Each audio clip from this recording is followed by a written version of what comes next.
Salamat sa pagpalaan Panginoon. Welcome to our 365 daily devotion. Ako si Alexander Gomez from Batch 3.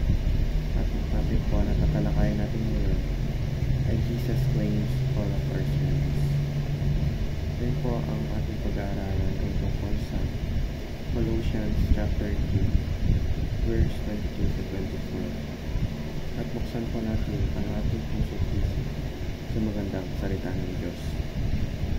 Sinasabi dito na, slaves, obey your earthly masters in everything, and do it not only when their eye is on you, and to carry their favor, but with sincerity of heart and reverence for the Lord. Whatever you do, work at it with all your heart, as working for the Lord, not for human masters. Since you know that you will receive an inheritance from the Lord as a reward, it is the Lord Christ you are serving. Or sa Tagalog, mga alipin, sa lahat ng bagay ay sundin nyo ang inyong mga amo dito sa lupa.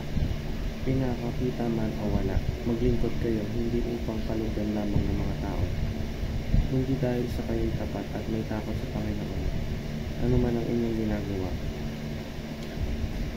gawin nyo ng buong puso na parang sa Panginoon kaya lingkod at hindi sa mga tao. Sapagkat si Kristo, ang Panginoon pinilingkuran niya at alalahanin niya, pero pagkakalooban kayo ng Panginoon ang gantimpalang inilaan niya para sa inyo.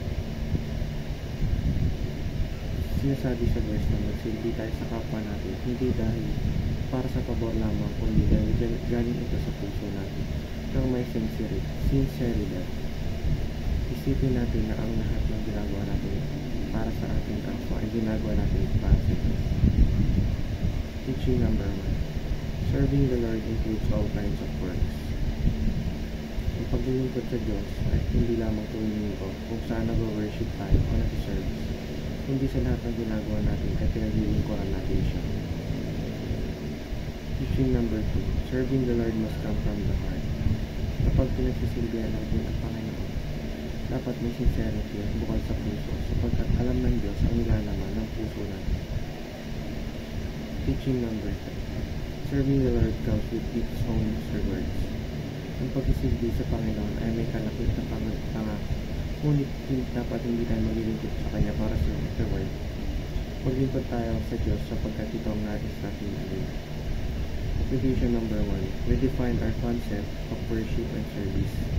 Ngayon pa lang ay baguhin natin ang ating paniniwala na yung worship at service lang tayo nakakapaglingkod sa Diyos dahil kahit anuman ang profesyon na pinabibilangan natin, ang service natin ay para sa Kanya. Application number 2. Submit all our works under the Lord Jesus.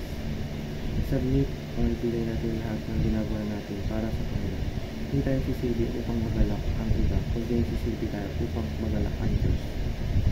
Application number 3. Use our work to make this world a better place. Gamitin natin ang kakayahang binigay sa atin ng Diyos upang mabago natin ang mundo at huwag tayo magpabago dahil sa mga kasalanan. Yun lamang po ang aking devotion. Maraming salamat.